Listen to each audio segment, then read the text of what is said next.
សត្វលោកកើតមកមិនទៀងជួនរាំងហើយភ្លៀងជួនថ្ងៃហើយយប់មើលស្លាប់មករងមិនចេញឈប់ជីវិតចំពុកតែរឿងទុក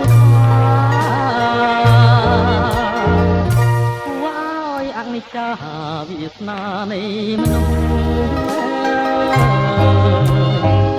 កាយបោះហៅទឹកក្តីមេត្តាងាប់នៅ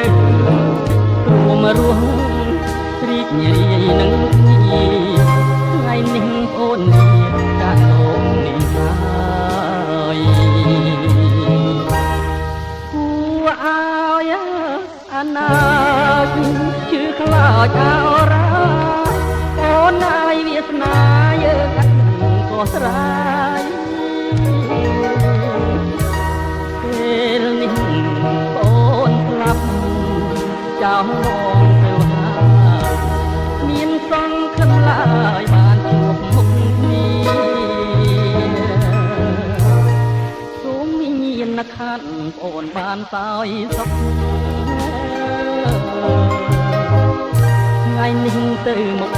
មកនៅកំព្រាកម្មកាចចង់រៃតាមកដំទីហើយរងវេទនាបណ្ដាពីព្រោះ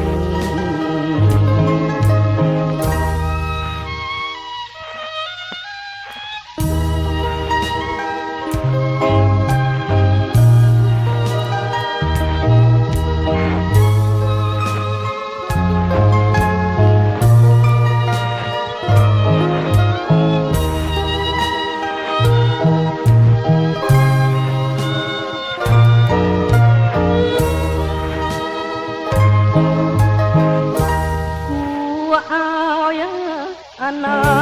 គតជឿខ្លោចអរ៉ាអូនហើយវាសនាយើងអត់ក៏ស្រាពេលនេះអូនស្លាប់ចោលងទៅហើយមានសង្ឃឹមឡើយបានជួបមុខគ្នា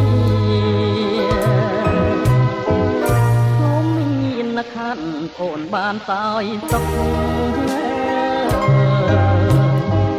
ថ្ងៃនេះទៅមុខ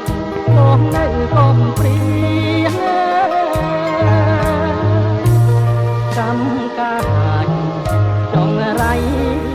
តាមមកក្នុងទីហើយរងវេទនាកណ្ដាលទ្វីបលោក